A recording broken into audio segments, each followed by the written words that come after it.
Hello friends, ഞങ്ങളിന്ന് തുടരെ movie കാണാൻ പോകുന്ന വഴിയാണ്. നമുക്ക് $10 ടിക്കറ്റ് ബുക്ക് ചെയ്യാൻ പറ്റുന്ന ഒരു സ്ഥലമുണ്ട് കേട്ടോ. സിൽവിയ പാർക്കാണ്.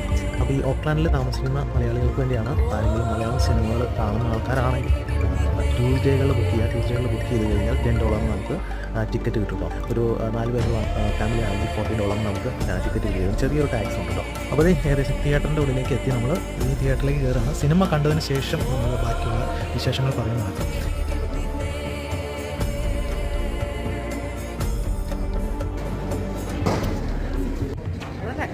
ഫ്രീ എന്താ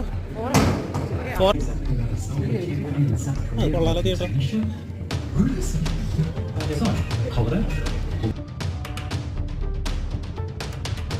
പടം കണ്ടു കഴിഞ്ഞ് പുറത്തേക്ക് ഇറങ്ങിയപ്പോൾ എൻ്റെ ഒരു അഭിപ്രായം, മോഹൻലാലിനേക്കാളും ഒരു പിടി മുന്നിൽ നിന്ന് പ്രകാശ് വർമ്മയാണ് വില്ലൻ ക്യാരക്ടർ. ഒരു രക്ഷയില്ല. പിന്നെ എൻ്റെ ബാക്ക്ഗ്രൗണ്ട് സ്റ്റോറി. സിനിമ ഉണ്ടായിരുന്നു. അടിപൊളി, എനിക്ക് ഇഷ്ടപ്പെട്ടു. അടിപൊളി മൂവിയാണ് കേട്ടോ.